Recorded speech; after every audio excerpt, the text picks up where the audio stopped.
السلام علیکم ورحمۃ اللہ۔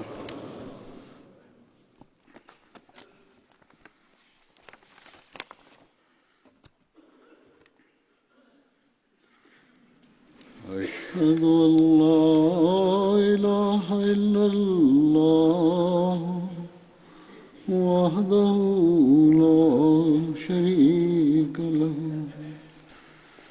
وأشهد أن محمدا عبده ورسوله أما بعد فأعوذ بالله من الشيطان الرجيم بسم الله الرحمن الرحيم الحمد لله رب العالمين الرحمن الرحيم مالك يوم الدين إياك نعبد وإياك نستعين اهدنا الصراط المستقيم صراط الذين أنعمت عليهم غير المغضوب عليهم ولا الضالين۔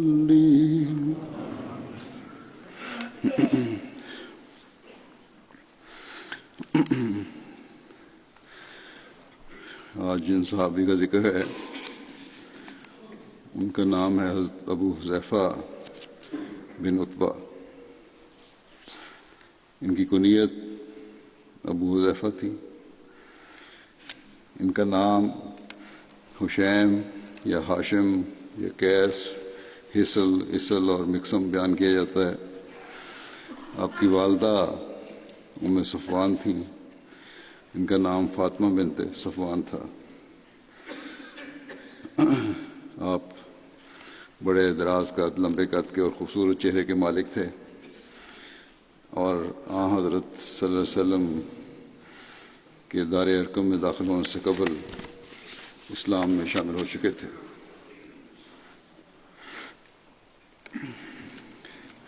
ابتدائی ایمان لانے والوں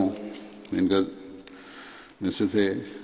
اس کا ذکر کرتے ہوئے حضرت مرزا بشیر احمد صاحب نے لکھا ہے کہ ابو حذیفہ بن عتبہ تھے جو بنی امیہ میں سے تھے۔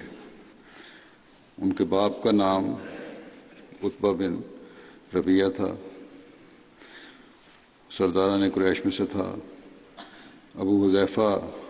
جنگ یمامہ میں شہید ہوئے، جو حضرت ابو بکر کے زمانہ خلافت میں مسلمہ کذاب کے ساتھ ہوئی تھی۔ حضرت ابو حذیفہ حبشہ کی طرف دونوں ہجرتوں میں شامل ہوئے تھے، اور آپ کی بیوی حضرت سہلہ بنت سہیل نے بھی آپ کے ساتھ ہجرت کی تھی۔ ہجرت کے حبشہ کے بارے میں پہلے بھی صحابہ کے ذکر میں ذکر ہو چکا ہے کہ کس طرح ہوئی اور کیوں ہوئی۔ یہاں بھی مختصر ذکر کر دیتا ہوں۔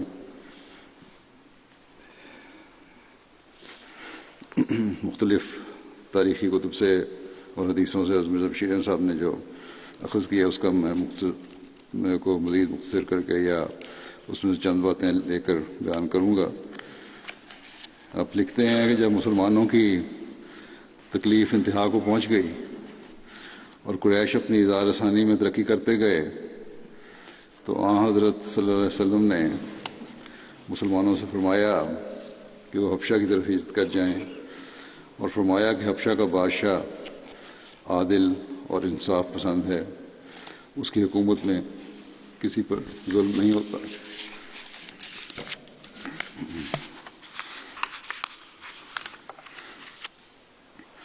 اس زمانے میں حبشہ ایک مضبوط عیسائی حکومت تھی، اور وہاں کا بادشاہ نجاشی کہلاتا تھا۔ حبشہ کے ساتھ عرب کے تجارتی تعلقات تھے۔ اس وقت کے نجاشی کا نام، جب یہ ہجرت کر کے گئے ہیں، اس بادشاہ کا جو اپنا نام تھا وہ اسہمہ تھا، جو ایک عادل، بیدار مغز اور مضبوط بادشاہ تھا۔ بہرحال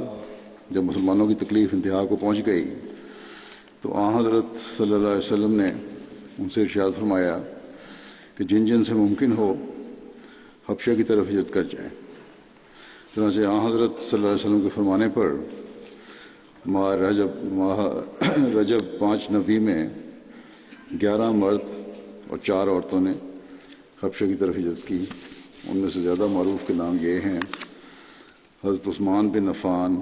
اور ان کی زوجہ رقیہ بنت رسول صلی اللہ علیہ وسلم، عبد الرحمن بن عوف، زبیر ابن العوام، ابو حذیفہ بن عتبہ جن کا ذکر ہو رہا ہے، یہ بھی تھے اس پہلے گروپ میں، عثمان بن مظعون، مصعب بن عمیر، ابو سلمہ بن عبد الاسد اور ان کی زوجہ ام سلمہ۔ میرے مشیر صاحب نے لکھا ہے کہ یہ ایک عجیب بات ہے کہ ان ابتدائی مہاجرین میں سے زیادہ تعداد ان لوگوں کی تھی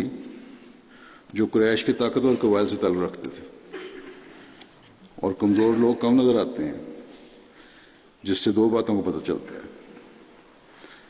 اول یہ کہ طاقتور قبائل سے تعلق رکھنے والے لوگ بھی قریش کے مظالم سے محفوظ نہیں تھے، اور دوسرے یہ کہ کمزور لوگ مثلا غلام وغیرہ اس وقت ایسی کمزوری اور بے بسی کی حالت میں تھے کہ ہجرت کی طاقت بھی نہیں رکھتے تھے۔ جب یہ مہاجرین جنوب کی طرف سفر کرتے ہوئے شعیبہ پہنچے،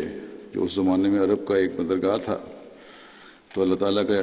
ایسا فضل ہوا کہ ان کو ایک تجارتی جہاز مل گیا جو حبشہ کی طرف روانہ ہونے کو بالکل تیار تھا۔ چنانچہ یہ اس میں سوار ہو گئے۔ حبشہ پہنچ کر مسلمانوں کو نہایت امن کی زندگی نصیب ہوئی اور خدا خدا کر کے قریش کے مظالم سے چھٹکارا ملا۔ لیکن جیسا کہ بعض مورخین نے بیان کیا ہے، ابھی ان مہاجرین کو حبشہ میں گئے زیادہ عرصہ نہیں گزرا تھا کہ ایک اٹھتی ہوئی افواہ ان تک پہنچی کہ تمام قریش مسلمان ہو گئے اور مکے میں اب بالکل امن ہو گیا۔ اس خبر کا یہ نتیجہ ہوا کہ اکثر مہاجرین بغیر سوچے سمجھے واپس آ گئے۔ اس افواہ کے بارے میں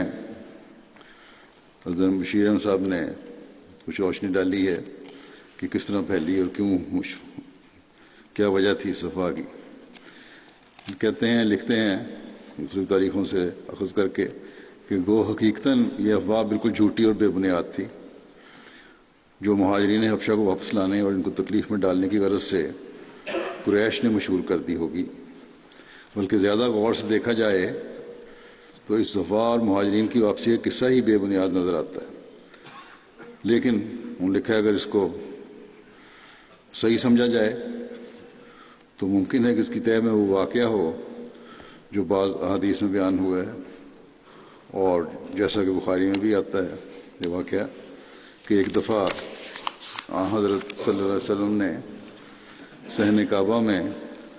سورہ نجم کی آیات تلاوت فرمائی۔ اس وقت وہاں کئی رؤسا کفار کے تھے، وہ موجود تھے، بعض مسلمان بھی تھے۔ جب آپ صلی اللہ علیہ وسلم نے سورہ ختم کی تو آپ نے سجدہ کیا سورہ نجم پڑھنے کے بعد، اور آپ کے ساتھ ہی تمام مسلمان اور کافر بھی سجدے میں گر گئے۔ کفار کے سجدے کی وجہ حدیث میں بیان نہیں ہوئی، لیکن معلوم ہوتا ہے کہ جب حضرت صلی اللہ علیہ وسلم نے نہایت پراثر آواز میں آیات الہی کی تلاوت فرمائی، اور وہ آیات بھی ایسی تھیں جن میں خصوصیت کے ساتھ خدا کی وحدانیت اور اس کی قدرت اور جبروت کا نہایت فصیح و بلیغ رنگ میں نقشہ کھینچا گیا تھا، اور اس کے احسانات یاد دلائے گئے ہیں، اور پھر ایک نہایت پر روب اور پر جلال کلام میں قریش کو ڈرایا گیا تھا کہ اگر وہ اپنی شرارتوں سے باز نہ آئے تو ان کا وہی حال ہوگا جو ان سے پہلی قوموں کا ہوا، جنہوں نے خدا کے رسولوں کی تکذیب کی۔ اور پھر آخر میں ان آیات میں حکم دیا گیا تھا کہ آؤ اور اللہ کے سامنے سجدے میں گر جاؤ۔ اور ان آیات کی تلاوت کے بعد حضرت صلی اللہ علیہ وسلم اور سب مسلمان یکلخت سجدے میں گر گئے۔ تو اس کلام اور اس نظارے کا ایسا ساحرانہ اثر قریش پر ہوا، ان کو بھی بڑا عجیب اثر ہوا کہ وہ بھی بے اختیار ہو کر مسلمانوں کے ساتھ سجدے میں گر گئے۔ عثمی بشیر صاحب لکھتے ہیں کہ یہ کوئی تعجب کی بات نہیں ہے، کیونکہ ایسے موقعوں پر ایسے حالات کے ماتحت جو بیان ہوئے ہیں، بسا اوقات انسان کا قلب مروب ہو جاتا ہے اور وہ بے اختیار ہو کر ایسی حرکت کر بیٹھتا ہے جو دراصل اس کے اصول اور مذہب کے خلاف ہوتی ہے۔ چنانچہ ہم نے دیکھا ہے کہ بعض اوقات ایک سخت اور ناگہانی آفت کے وقت بھی ایک دہریہ بھی اللہ اللہ یا رام رام پکار اٹھتا ہے، اور قریش تو دہریہ نہ تھے بلکہ بہرحال خدا کی ہستی کے قائل تھے، وہ شریک ٹھہراتے تھے بتوں کو۔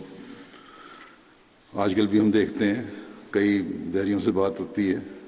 جو ان سے پوچھو کہ ایک دم اگر تمہیں کوئی مسئلہ پیش آ جائے تو خدا کا نام تمہارے دماغ میں آتا ہے یا منہ سے آتا ہے؟ تسلیم کرتے ہیں کہ آتا ہے۔ تو بہرحال یہ ایک اثر تھا اس سورت کے پڑھنے کا، سورت کے الفاظ کا اور مسلمانوں کے عمل کا، کہ کفار کے رؤسا جو تھے وہ بھی سجدے میں ساتھ ہی گر گئے۔ بہرحال مسلمانوں کی جماعت یکلخت سجدے میں گر گئی تو اس کا ایسا ساحرانہ اثر ہوا کہ ان کے ساتھ قریش بھی بے اختیار ہو کر سجدے میں گر گئے۔ لیکن ایسا اثر عموماً وقتی ہوتا ہے اور انسان پھر جلد ہی اپنی اصل حالت کی طرف لوٹ جاتا ہے۔ چنانچہ کفار نے بھی واپس لوٹ گئے، اسی طرح وہی حال ہو گیا ان کا۔ بہرحال یہ ایک واقعہ ہے جو صحیح احادیث سے ثابت ہے، بخاری میں بھی درج ہے۔ بس اگر مہاجرین حبشہ کی واپسی کی خبر مہاجرین حبشہ کی واپسی کی خبر صحیح ہے، درست ہے، تو ایسا معلوم ہوتا ہے کہ اس واقعے کے بعد قریش نے جو مہاجرین حبشہ کے واپس لانے کے لیے بےتاب ہو رہے تھے کہ کیوں چلے گئے یہ لوگ، ہجرت کر کے ہمارے ہاتھوں سے نکل گئے، اپنے اس فعل کو آڑ بنا کر خود ہی یہ افواہ مشہور کر دی ہوگی کہ قریش مکہ مسلمان ہو گئے ہیں، اور یہ کہ اب مکے میں مسلمانوں کے لیے بالکل امن ہے۔ اور جب یہ افواہ مہاجرین حبشہ تک پہنچی تو وہ طبعاً اسے سن کر بہت خوش ہوئے، اور سنتے ہی خوشی کے جوش میں واپس آ گئے بغیر سوچے سمجھے۔ لیکن جب وہ مکے کے پاس پہنچے تو حقیقت پتہ چلی اور حقیقت امر سے آگاہی ہوئی، جس پر بعض تو چھپ چھپ کر اور بعض کسی طاقتور اور صاحب اثر رئیس قریش کی حفاظت میں ہو کر مکے میں آ گئے، اور بعض واپس چلے گئے۔ بس اگر قریش کے مسلمان ہو جانے کی افواہ میں کوئی حقیقت تھی تو وہ صرف اس قدر تھی جو سورہ نجم کی تلاوت پر سجدہ کرنے والے واقعے میں بیان ہوئی ہے۔ بہرحال اللہ بہتر جانتا ہے۔ بہرحال اگر مہاجرین حبشہ واپس آئے بھی تھے تو ان میں سے اکثر پھر واپس چلے گئے، اور چونکہ قریش دن بدن اپنی اظہار ثانی میں ترقی کرتے جاتے تھے اور ان کے مظالم روز بروز بڑھ رہے تھے، اس لیے حضرت صلی اللہ علیہ وسلم کے ارشاد پر دوسرے مسلمانوں نے بھی خفیہ ہجرت کی تیاری شروع کر دی، اور موقع پا کر آہستہ آہستہ نکلتے گئے۔ یہ ہجرت کا سلسلہ ایسا شروع ہوا کہ بالآخر ان مہاجرین حبشہ کی تعداد 100 تک پہنچ گئی، جن میں 18 عورتیں بھی تھیں، اور مکے میں حضرت صلی اللہ علیہ وسلم کے پاس بہت ہی تھوڑے لوگ یا مسلمان رہ گئے۔ اس ہجرت کو بعض مورخین ہجرت حبشہ ثانیہ کے نام سے بھی موسوم کرتے ہیں۔ ایک پہلی ہجرت تھی اور بعد میں دوسرے لوگ جو گئے۔ اسی طرح بعد میں جب ہجرت مدینہ کی اجازت ہوئی ہے تو ابو حذیفہ اور حضرت سالم جو آپ کے آزاد کردہ غلام تھے دونوں مدینہ ہجرت کر گئے. پہلی تو ہجرت حبشہ میں کی تھی انہوں نے، اس زمانے میں ان سے واپس بھی آ گئے. پھر دوسری ہجرت انہوں نے مدینہ کی، جہاں دونوں حضرت عباد بن بشر کے ہاں قیام پذیر ہوئے. رسول اللہ صلی اللہ علیہ وسلم نے حضرت ابو حذیفہ اور حضرت عباد بن بشر کے درمیان عقد مواخات قائم فرمایا، آپس میں بھائی چارہ قائم فرمایا. حضرت ابو حذیفہ سریہ حضرت عبداللہ بن جہاش میں بھی شامل تھے. یہ سریہ جو عبداللہ بن جہاش کا تھا، اس کی تفصیل اور پس منظر کی کچھ تفصیل جو سیرت خاتم النبیین میں ہے پیش کرتا ہوں. مکے کے ایک رئیس قرظ بن جابر بن فہری نے قریش کے ایک دستے کے ساتھ کمال ہوشیاری سے مدینہ کی چراگاہ پر شہر سے صرف 3 میل پر جو تھی چراگاہ اچانک حملہ کیا اور مسلمانوں کے اونٹ وغیرہ لوٹ کر لے گیا. حضرت صلی اللہ علیہ وسلم کو یہ اطلاع ہوئی تو آپ فوراً زید بن حارثہ کو اپنے پیچھے امیر مقرر کر کے اور مہاجرین کی ایک جماعت کو ساتھ لے کر اس کے تعاقب میں نکلے اور صفوان تک جو بدر کے پاس ایک جگہ ہے اس کا پیچھا کیا، مگر وہ بچ کر نکل گیا. اس غزوے کو غزوہ بدر اولیٰ بھی کہتے ہیں.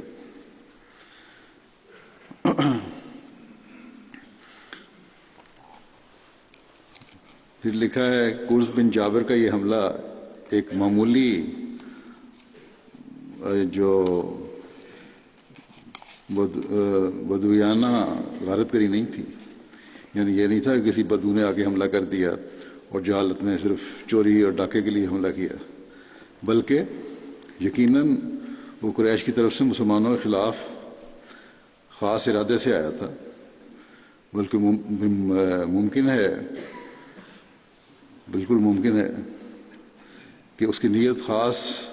حضرت صلی اللہ علیہ وسلم کی ذات کو نقصان پہنچانے کی ہو، مگر مسلمانوں کو ہوشیار پا کر ان کے اونٹوں پر ہاتھ صاف کرتا ہوا نکل گیا. اس سے یہ بھی معلوم ہوتا ہے کہ قریش مکہ نے یہ ارادہ کر لیا تھا کہ مدینہ پر چھاپے مار مار کر مسلمانوں کو تباہ و برباد کیا جائے.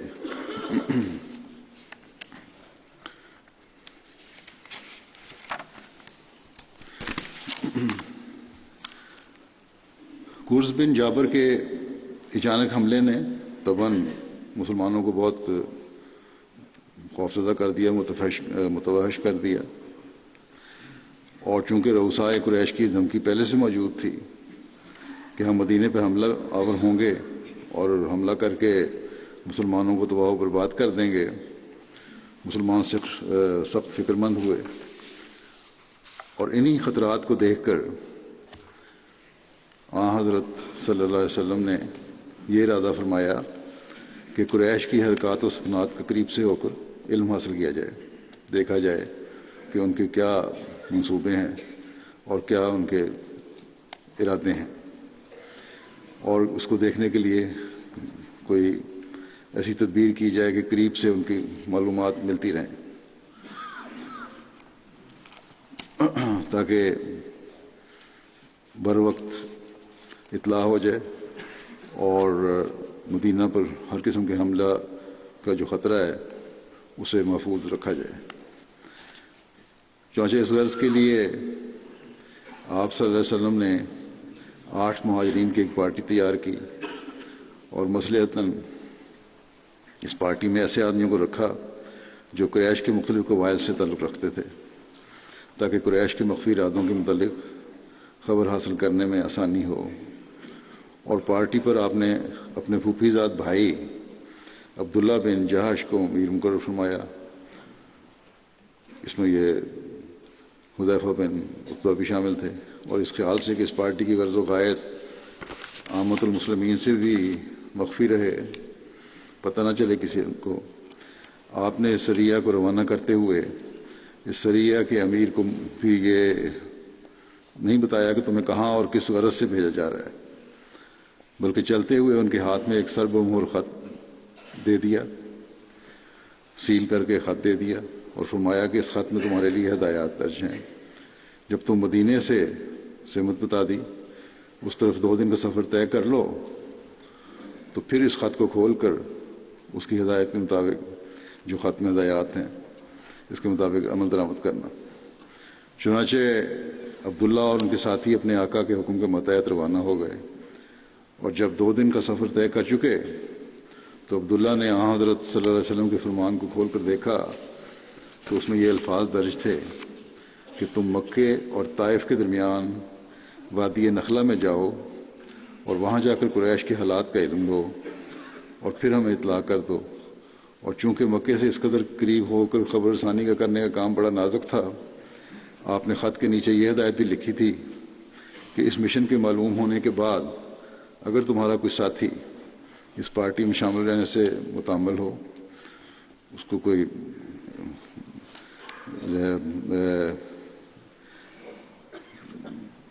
کسی قسم کا بھی تعامل ہو، روک ہو، تو واپس چلا آنا چاہے اگر وہ، تو اسے واپس آنے کی اجازت ہے۔ عبداللہ نے آپ کی ہدایت اپنے ساتھیوں کو سنا دی، اور آپ نے یک زبان ہو کر، اور سب نے یک زبان ہو کر بخوشی اس خدمت کے لیے اپنے آپ کو پیش کیا اور کہا کہ ہم حاضر ہیں۔ اس کے بعد یہ جماعت نخلے کی طرف روانہ ہوئی۔ راستے میں سعد بن ابی وقاص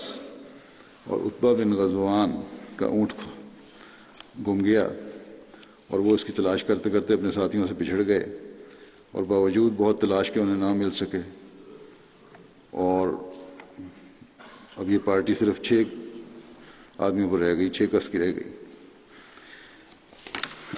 تو یہ 6 آدمی آگے چل پڑے اپنے مشن کے لیے۔ مسلمانوں کی چھوٹی سی جماعت نخلہ پہنچی اور اپنے کام میں مصروف ہو گئی، اور ان میں سے یعنی خبر لینے کی کہ کفار مکہ کے کیا ارادے ہیں، مدینے پہ حملہ کرنے کا ارادہ تو نہیں، یا ان کے منصوبہ کیا بن رہے ہیں اب۔ اور میں سے بعض نے اخفائے راز کے خیال سے اپنے سر کے بال بھی منڈوا دیے تاکہ راہگیر وغیرہ جو گزرنے والے ہیں ان کو عمرے کا خیال سے آئے ہوئے لوگ سمجھ کر کسی قسم کا شبہ نہ کریں، یہی سمجھیں کہ یہ لوگ بھی عمرے کے لیے جا رہے ہیں، شاید بال منڈوا دیے انہوں نے اپنے۔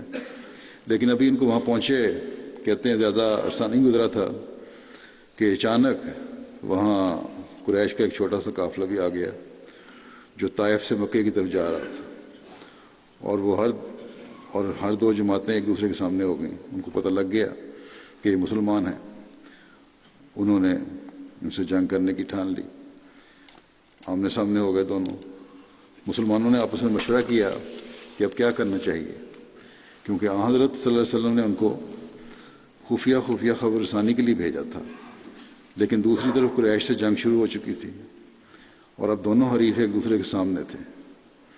اور پھر طبعاً یہ اندیشہ بھی تھا کہ اب جو قریش کے اس قافلے والوں نے مسلمانوں کو دیکھ لیا ہے تو اس خبر رسانی کا راز بھی مخفی نہ رہ سکے گا۔ اور ایک دقت یہ بھی تھی کہ بعض مسلمانوں کو خیال تھا کہ شاید دن رجب یعنی شہر حرام کا آخری ہے اور متولى مہینے کا آخری ہے، اور جس میں عرب کے قدیم دستور کے مطابق لڑائی نہیں ہونی چاہیے تھی، اور بعض سمجھتے تھے کہ رجب گزر چکا ہے اور شعبان شروع ہے، اور بعض روایات میں یہ ہے کہ یہ سریہ جمادی الاخر میں بھیجا گیا تھا، اور شک یہ تھا کہ یہ دن جمادی کا ہے یا رجب کا۔ لیکن دوسری طرف نخلے کی وادی عین حرم کے علاقے کی حد پر واقع تھی، وہ وادی بھی حرم کی حد میں واقع تھی، اور یہ ظاہر تھا کہ اگر آج ہی کوئی فیصلہ نہ ہوا تو کل کو یہ قافلہ حرم کے علاقے میں داخل ہو جائے گا جس کی حرمت یقینی ہوگی۔ غرض ان سب باتوں کو سوچ کر ان 6 مسلمانوں نے یہی فیصلہ کیا کہ قافلے پر حملہ کر کے یا تو قافلہ والوں کو قید کر لیا جائے یا مار دیا جائے۔ چنانچہ انہوں نے اللہ کا نام لے کر حملہ کر دیا۔ جس کے نتیجے میں کفار کا ایک آدمی جس کا نام عمر بن الحضرمی تھا مارا گیا، اور 2 آدمی قید ہو گئے، لیکن چوتھا آدمی بھاگ نکل گیا اور مسلمانوں سے پکڑ نہ سکے۔ اور اس طرح ان کی تجویز جو تھی کہ ان کو پکڑ لیا جائے یا آ دیا جائے، وہ کامیاب ہوتے ہوتے رہ گئی۔ اس کے بعد مسلمانوں نے قافلے کے سامان پر قبضہ کر لیا، اور چونکہ قریش کا ایک آدمی بچ کر نکل گیا تھا اور یقین تھا کہ اس لڑائی کی خبر جلدی مکے پہنچ جائے گی، عبداللہ بن جہاش اور اس کے ساتھی سامان غنیمت لے کر جلدی مدینے کی طرف واپس لوٹ آئے۔ مستشرقین بھی اس پہ اعتراض کرتے ہیں کہ دیکھو یہ جان کے بھیجا گیا تھا، حملہ قافلے پہ کروایا گیا، جو قطعاً غلط ہے۔ بہرحال حقیقت یہ ہے کہ حضرت صلی اللہ علیہ وسلم کو جب یہ علم ہوا کہ صحابہ نے قافلے پر حملہ کیا تھا تو آپ سخت ناراض ہوئے۔ چنانچہ روایت میں آتا ہے کہ جب یہ جماعت حضرت صلی اللہ علیہ وسلم کی خدمت میں حاضر ہوئی اور آپ کو سارے ماجرے کی اطلاع ہوئی تو آپ سخت ناراض ہوئے اور فرمایا کہ میں نے تمہیں شہر حرام میں لڑنے کی اجازت نہیں دی ہوئی، اور پھر آپ نے مال غنیمت سے لینے سے انکار کر دیا کہ اس میں سے میں کچھ بھی نہیں لوں گا۔ اس پر عبداللہ اور ان کے ساتھی سخت نادم اور پشیمان ہوئے، اور انہوں نے خیال کیا کہ بس اب ہم خدا اور اس کے رسول کی ناراضگی کی وجہ سے ہلاک ہو گئے۔ بڑا خوف پیدا ہوا ان میں۔ صحابہ نے بھی ان کو سخت ملامت کی، جو مدینے میں صحابہ تھے، انہوں نے بھی کہا کہ تم نے وہ کام کیا جس کا تمہیں حکم نہیں دیا گیا تھا، اور تم نے شہر حرام میں لڑائی کی، حرمت والے مہینے میں لڑائی کی، حالانکہ اس مہم میں تو تم کو بالکل مطلقاً لڑائی کا حکم نہیں تھا۔ دوسری طرف قریش نے بھی شور مچایا کہ مسلمانوں نے شہر حرام کی حرمت کو توڑ دیا ہے، اور چونکہ یہ جو شخص مارا گیا تھا یعنی عمر بن الحضرمی وہ ایک رئیس آدمی تھا، اور پھر وہ عتبہ بن ربیعہ رئیس مکہ کا حلیف بھی تھا، اس لیے بھی اس وقت اس واقعہ نے قریش کی آتش غضب کو بہت بھڑکا دیا، اور انہوں نے آگے سے بھی زیادہ جوش و خروش کے ساتھ مدینے پر حملے کی تیاری شروع کر دی۔ بہرحال اس واقعے پر مسلمان اور کفار ہر دو میں بہت چہمگوئیاں ہوئیں، باتیں ہونے لگیں کہ کیا دیکھو حرمت کے مہینے میں انہوں نے حملہ کیا ہے۔ مرزا بشیر احمد صاحب لکھتے ہیں سیرت خاتم النبیین میں کہ بالآخر ذیل کی قرآنی وحی نازل ہو کر مسلمانوں کی تشفی کا موجب بنی کہ یسألونک عن الشہر الحرام قتال فیہ، یسألونک عن الشہر الحرام قتال فیہ قل قتال فیہ کبیر وصد عن سبیل اللہ وکفر بہ والمسجد الحرام واخراج اہلہ منہ اکبر عند اللہ والفتنۃ اکبر من القتل ولا یزالون یقاتلونکم حتی یردوکم عن دینکم ان استطاعوا، یعنی لوگ تجھ سے پوچھتے ہیں کہ شہر حرام میں لڑنا کیسا ہے، تو ان کو جواب دے کہ بے شک شہر حرام میں لڑنا بہت بری بات ہے، لیکن شہر حرام میں خدا کے دین سے لوگوں کو جبراً روکنا، بلکہ شہر حرام اور مسجد حرام دونوں کا کفر کرنا، یعنی ان کی حرمت کو توڑنا، اور پھر حرم کے علاقے سے ان کے رہنے والوں کو بزور نکالنا، جیسا کہ اے مشرکو تم لوگ کر رہے ہو، مسلمانوں کو نکال رہے ہو، یہ سب باتیں خدا کے نزدیک شہر حرام میں لڑنے کی نسبت بھی بہت زیادہ بری ہیں، یہ اور زیادہ بری بات ہے، اور یقیناً شہر حرام میں ملک کے اندر فتنہ پیدا کرنا اس قتل سے بدتر ہے جو فتنہ کو روکنے کے لیے کیا جاوے۔ اور اے مسلمانوں، کفار کا تو یہ حال ہے کہ وہ تمہاری عداوت میں اتنے اندھے ہو رہے ہیں کہ کسی وقت اور کسی جگہ بھی وہ تمہارے ساتھ لڑنے سے باز نہیں آئیں گے، اور وہ اپنی یہ لڑائی جاری رکھیں گے حتیٰ کہ تمہیں تمہارے دین سے پھیر دیں، بشرطے کہ وہ اس کی طاقت پائیں۔ چنانچہ تاریخ سے ثابت ہے کہ اسلام کے خلاف رؤسائے قریش اپنے خونی پروپیگنڈے کو اشہر حرام میں بھی برابر جاری رکھتے تھے. جو حکومت والے جتنے مہینے تھے ان میں جاری رکھتے تھے، بلکہ ان مہینوں میں ملک والے مہینوں کے اجتماع اور سفروں سے فائدہ اٹھاتے ہوئے وہ ان مہینوں میں اپنی مفسدانہ کارروائیوں میں اور بھی زیادہ تیز ہو جاتے تھے، اور پھر کمال بے حیائی سے اپنے دل کو جھوٹی تسلی دینے کے لیے وہ عزت کے مہینوں کو اپنی جگہ سے ادھر ادھر منتقل کر دیتے تھے، جسے وہ نسی کے نام سے پکارتے تھے. مسلمانوں کے ساتھ تو انہوں نے فتح مکہ کے بعد فتح مکہ تک یہی سلوک رکھا ہے، بلکہ انتہا کر دی. بلکہ جب شیعہ صاحب نے الفاظ استعمال کیے ہیں کہ انہوں نے تو غضب ہی کر دیا تھا کہ صلح حدیبیہ کے زمانے میں باوجود پختہ عہد و پیمان کے کفار مکہ اور ان کے ساتھیوں نے حرم کے علاقے میں مسلمانوں کے ایک حلیف قبیلے کے خلاف تلوار چلائی، اور پھر جب مسلمان اس قبیلے کی حمایت میں نکلے تو ان کے خلاف بھی عین حرم میں تلوار استعمال کی. بس اس جواب سے جو اللہ تعالیٰ نے قرآن شریف میں نازل فرمایا، مسلمانوں کی تسلی ہونی تھی، قریش بھی کچھ ٹھنڈے پڑ گئے، اور اس دوران میں ان کے آدمی بھی اپنے 2 قیدیوں کو چھڑوانے کے لیے مدینہ پہنچ گئے. جو 2 قیدی لے کے آیا تھا یہ گئے ہوئے جو مسلمان تھے، 2 پکڑ لیے تھے نا لیکن چونکہ ابھی تک 7 بن ابی وقاص اور عتبہ واپس نہیں آئے تھے، جن کی اونٹنی گم ہو گئی تھی، وہ واپس نہیں پہنچے تھے، ان سے مل بھی نہیں سکے. اور آن حضرت صلی اللہ علیہ وسلم کو ان کے متعلق سخت خدشہ تھا کہ اگر وہ قریش کے ہاتھ پڑ گئے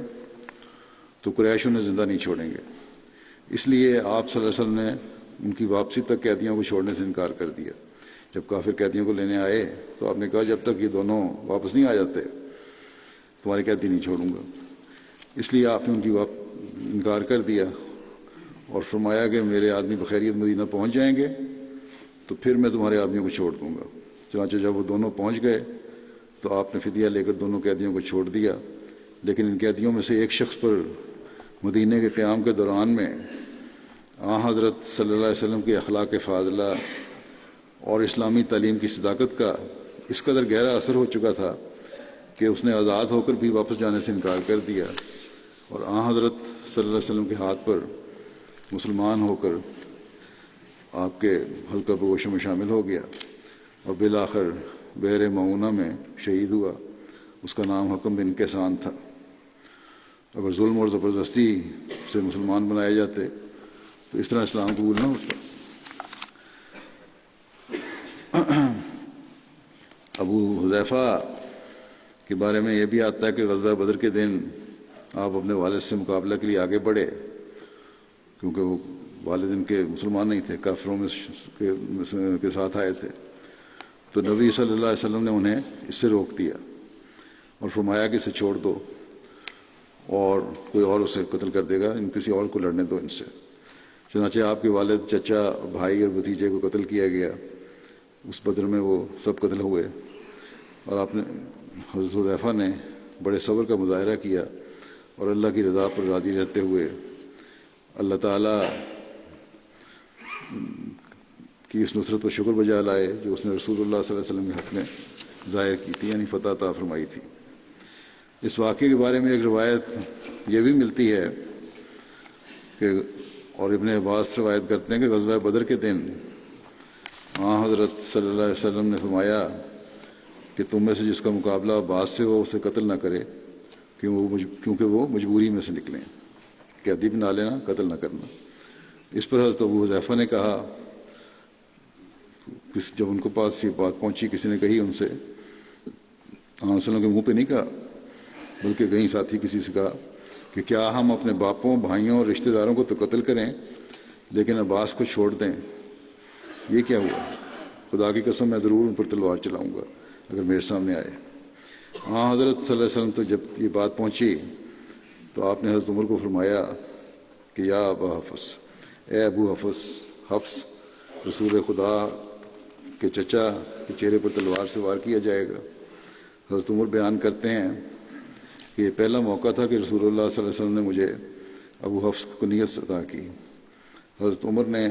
عرض کیا یا رسول اللہ مجھے اجازت دیں کہ میں تلوار سے ان کی گردن اڑا دوں. خدا کی قسم اس میں نفاق پایا جاتا ہے جس نے یہ بات کی ہے. حضرت ابو حذیفہ کہا کرتے تھے آن صلی اللہ نے تو منع کر دیا کہ نہیں یہ نہیں ہوگا، لیکن حضرت ابو حذیفہ بیان کیا کرتے تھے کہ میں اس بات کے شر سے جو اس دن میں نے کہی ان کو احساس ہو گیا کہ میں نے بڑی غلط بات کہہ دی ہے، امن میں نہیں رہ سکتا. ایسی بات میں نے کہہ دی ہے جس کی وجہ سے میں امن میں رہ سکتا. میں ہمیشہ اس سے خوف زدہ رہوں گا سوائے اس کے کہ شہادت کی موت اس کے شر سے مجھے ٹال دے، کہ میں اسلام کی خاطر شہید ہوں تبھی میں سمجھوں گا کہ اس کے شر سے میں محفوظ ہو گیا ہوں جب میں نے بات کہی ہے. راوی بیان کرتے ہیں کہ پس آپ کو جنگ یمامہ کے روز شہادت نصیب ہوئی. ایک بات جوش سے نکل گئی منہ سے، لیکن پھر خوف بھی پیدا ہوا اور تمام زندگی ایک خوف رہا حتیٰ کہ آپ کی شہادت ہوئی. حضرت عائشہ سے روایت ہے کہ رسول اللہ صلی اللہ علیہ وسلم نے مشرکین کے مقتولین کو ایک گڑھے میں کنویں میں پھینکنے کا حکم دیا، پس انہیں اس میں پھینک دیا گیا. تو رسول اللہ صلی اللہ علیہ وسلم نے ان کے پاس کھڑے ہو کر فرمایا کہ اے کنویں والو، کیا تم نے اس وعدے کو سچا پایا جو تمہارے رب نے تم سے کیا تھا؟ جو یعنی کہ بتوں نے. میں نے تو یقین اس وعدے کو سچا پایا ہے جو میرے رب نے مجھ سے کیا تھا. اور اگر اللہ تعالیٰ سے مراد لی جائے تو وہی تھی کہ تمہیں سزا ملے گی. بہرحال آنسر نے فرمایا کہ میں نے تو اس وعدے کو سچا پایا جو اللہ تعالیٰ نے مجھ سے کیا تھا کہ میں ان کو سزا دوں گا اور تیرے پر غالب نہیں آ سکیں گے. اس پر آپ صلی اللہ علیہ وسلم کے صحابہ نے عرض کیا کہ اے اللہ کے رسول، کیا آپ ان لوگوں سے مخاطب ہیں جو مر چکے ہیں؟ آپ نے فرمایا یقیناً یہ جان چکے ہیں جو تمہارے رب نے تم سے وعدہ کیا تھا وہ سچا تھا. جب حضرت صلی اللہ علیہ وسلم کے ارشاد کے مطابق انہیں کنویں میں پھینکا گیا تو حضرت ابو حذیفہ کے چہرے سے ناپسندیدگی کے آثار ظاہر ہوئے، کیونکہ ان کے والد کو بھی کنویں میں پھینکا جا رہا تھا. آپ نے ان سے فرمایا کہ اے ابو حذیفہ، خدا کی قسم ایسا معلوم ہوتا ہے کہ جیسے تمہیں اپنے والد سے ہونے والا سلوک برا لگ رہا ہے. حضرت صلی اللہ علیہ وسلم نے یہ سوال کیا حضرت حذیفہ سے، تو حضرت ابو حذیفہ نے عرض کیا کہ اے اللہ کے رسول، اللہ کی قسم مجھے اللہ اور رسول صلی اللہ علیہ وسلم سے متعلق کوئی شبہ نہیں، لیکن میرا والد بردبار، سچا اور صاحب الرائے شخص تھا. وہ اپنے خیال میں جو سمجھتا تھا وہ اس کو صحیح سمجھتا تھا، لیکن بدنیتی نہیں تھی اس میں. اور میں چاہتا تھا کہ اللہ اس کے موت سے پہلے اسے اسلام کی طرف ہدایت دے دے، لیکن جب میں نے دیکھا کہ ایسا ہونا اب ممکن نہیں رہا اور اس کا وہ انجام ہوا جو اس کا انجام ہوا تو اس بات نے مجھے دکھی کر دیا. اس پر رسول اللہ صلی اللہ علیہ وسلم نے حضرت ابو حذیفہ کے حق میں بھلائی کی دعا فرمائی. حضرت ابو حذیفہ نے تمام غزوات میں حضرت صلی اللہ علیہ وسلم کے ہمراہ شرکت کی توفیق پائی اور حضرت ابو بکر صدیق کے دور خلافت میں جنگ یمامہ میں 53 یا 54 سال کی عمر میں شہید ہوئے.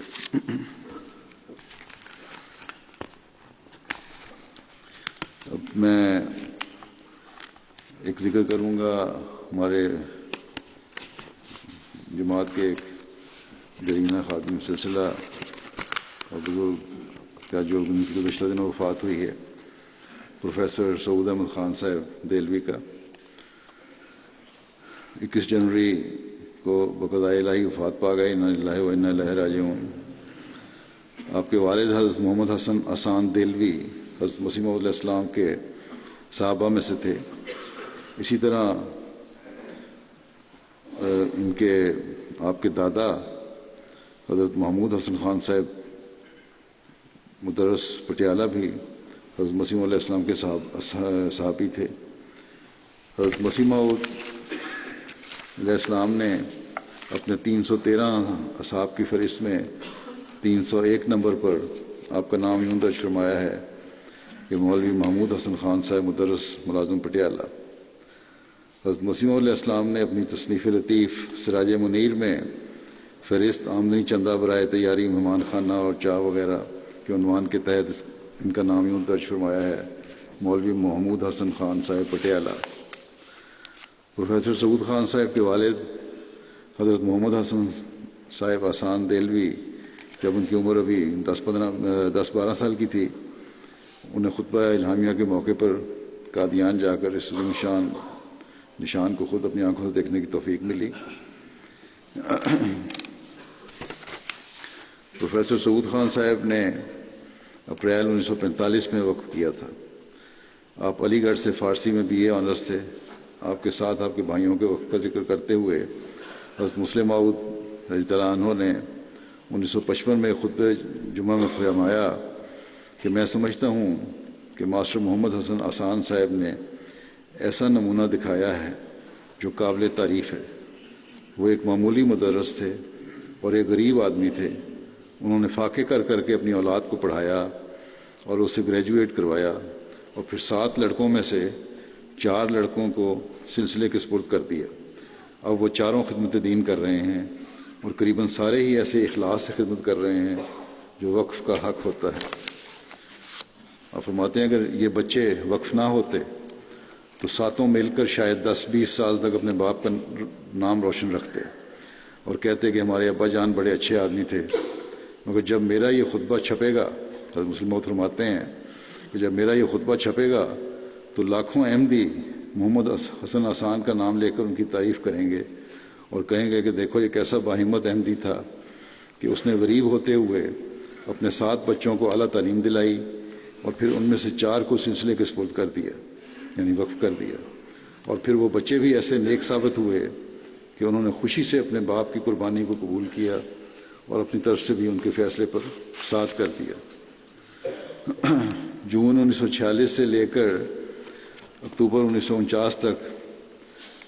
تعلیم اسلام ہائی اسکول قادیان میں پڑھاتے رہے تھے سعود خان صاحب۔ اکتوبر 1949 میں چند ماہ کے لیے جامعہ احمدیہ میں بطور پروفیسر انگریزی تدریس کے فرائض انجام دیے۔ خلیفۃ مسیح ثانی رضی اللہ عنہ نے آپ کو 1950 میں غانا مغربی افریقہ میں خدمات دینیہ کے لیے بھجوایا۔ آپ احمدیہ سیکنڈری اسکول غانا کے پہلے وائس پرنسپل تھے۔ اس کے لیے 30 اپریل 1950 کو آپ کراچی سے روانہ ہوئے اور 30 جون کو کماسی پہنچے، یعنی کہ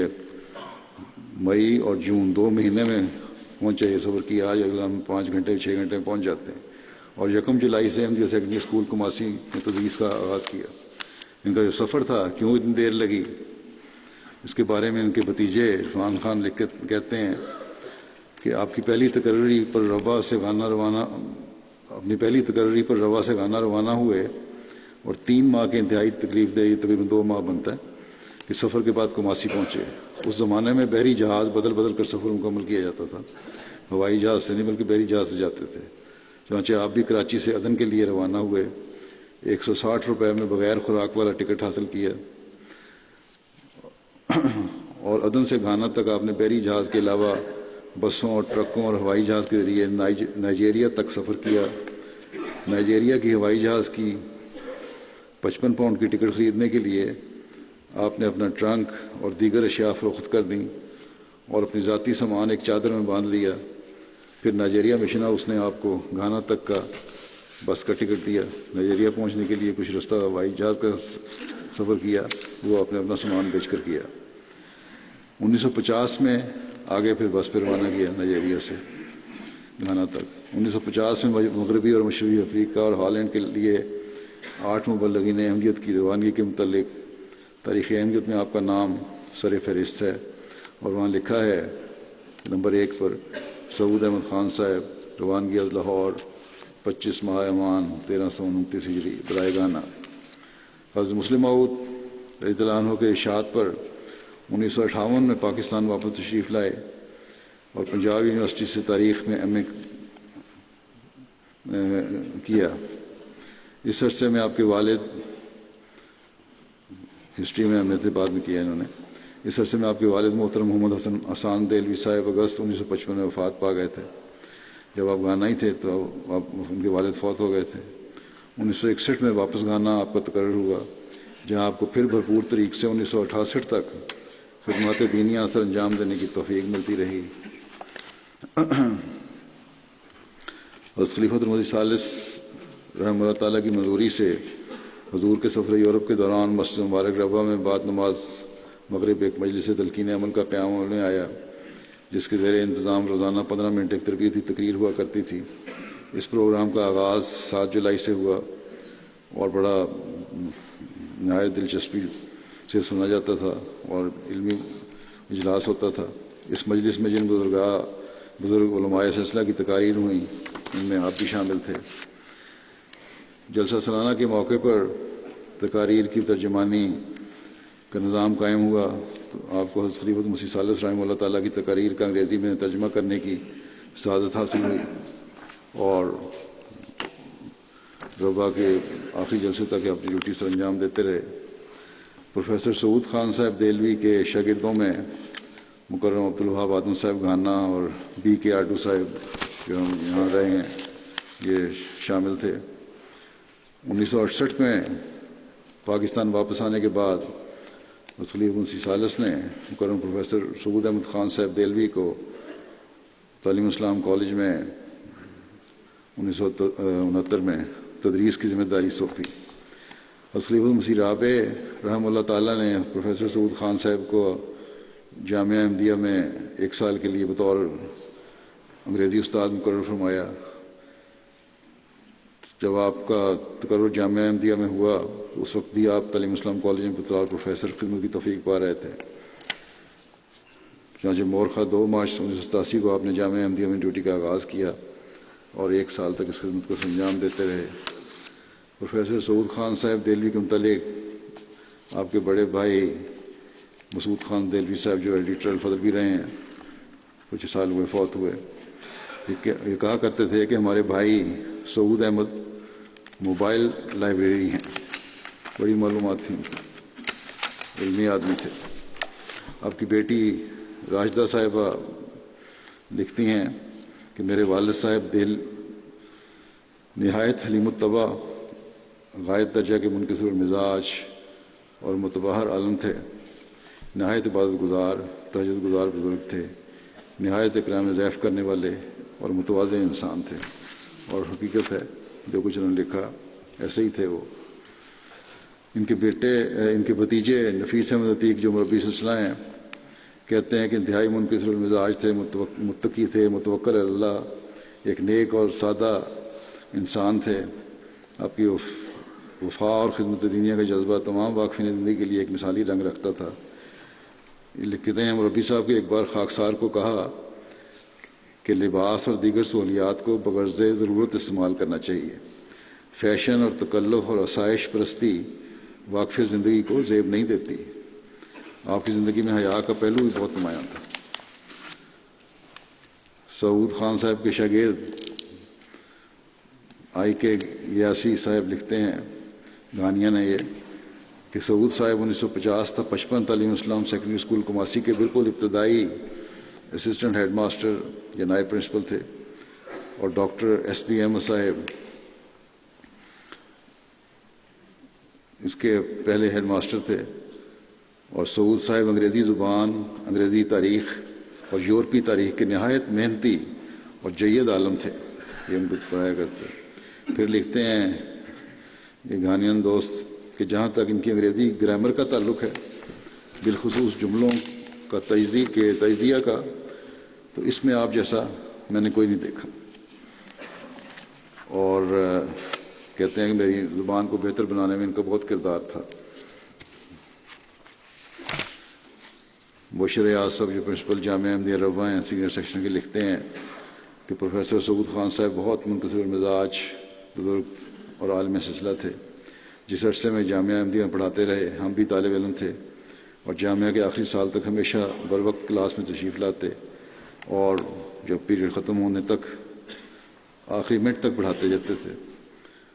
طلباء کی کوشش ہوتی تھی کہ بعض دفعہ باتوں میں لگا لیں ادھر ادھر کی اور پڑھائی نہ ہو، لیکن آپ بجائے سختی سے یہ ڈانٹ ڈپٹ کے بڑے آسن انداز میں اس بات کو ٹال جاتے تھے اور تدریس جاری رکھتے تھے۔ لکھتے ہیں کہ میں نے ایک بات نوٹ کی کہ آپ کے دل میں واقفی زندگی طلباء کا بہت احترام تھا، اور کلاس میں اگر کسی کو سختی کے ساتھ کسی بات پہ تنبیہ بھی کرنا ہوتی تو اس کی عزت نفس و وقار کا بھی خیال رکھتے تھے۔ پھر لکھتے ہیں کہ ایم ٹی اے کے ابتدائی زمانے میں جب مختلف پروگرام ریکارڈ کروائے گئے تو انہوں نے سعود خان صاحب نے سیرت النبی کے پروگرام ریکارڈ کروائے۔ آپ بڑھاپے کی عمر میں تھے، لیکن سارا پروگرام بڑی محنت سے خود تیار کرتے اور ہمیں سوالات تقسیم کر کے دیتے،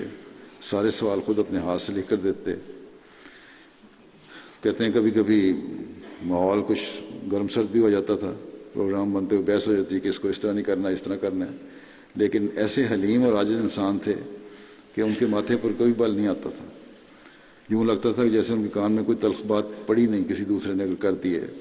اور ہلکی مسکراہٹ کے ساتھ بڑے آرام سے جہاں سے پروگرام رکا ہوتا تھا وہیں سے ریکارڈنگ دوبارہ شروع کروا دیتے تھے۔ پروفیسر سعود خان صاحب کی وفات کے بعد ان کے ہمسائے میں رہنے والے پڑوسی فضل اللہ ملک صاحب نے جو اظہار کیا، بڑے پھوٹ پھوٹ کر روتے ہوئے انہوں نے بتایا کہ ایسے پڑوسی ہر ایک کو نہیں ملتے، بہت ہی سادہ مزاج اور عالم آدمی تھے۔ ان کے پسماندگان میں ایک بیٹی اور 2 بیٹے یاد ہیں۔ آپ کے ایک بیٹے سعد سعود صاحب یو کے میں ایک جماعت کے صدر بھی کے طور پہ خدمت بجا لا رہے ہیں، اور اللہ تعالیٰ ان کے درجات بلند فرمائے۔ حقیقت میں ان کے بارے میں جو لکھا گیا ہے، جیسا پہلے ہی میں نے کہا کہ ان کی خوبیاں اس سے بہت زیادہ تھیں۔ خلافت سے انتہائی محبت اور اطاعت کا تعلق تھا اور غیر معمولی معیار تھا۔ اللہ تعالیٰ ان کی اولاد اور نسل کو بھی خلافت جماعت سے ہمیشہ وابستہ رکھے اور ان کے درجات بلند فرماتا چلا جائے۔ نماز کے بعد میں ان کا نماز جنازہ غائب بھی پڑھاؤں گا۔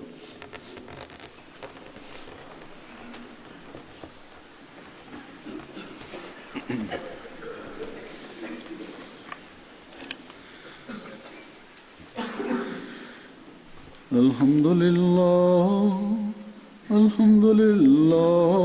نحمده ونستعينه ونستغفره ونؤمن به ونتوكل عليه ونعوذ بالله من شرور أنفسنا ومن سيئات أعمالنا من يهده الله فلا مضل له ومن يضلل فلا هادي له ونشهد أن لا إله إلا الله ونشهد أن محمدا عبده ورسوله عباد الله رحمكم الله إن الله يأمر بالعدل والإحسان وإيتاء ذي القربى وينهى عن الفحشاء والمنكر والبغي يعظكم لعلكم تذكرون اذكروا الله يذكركم وادعوه يستجب لكم ولذكر الله أكبر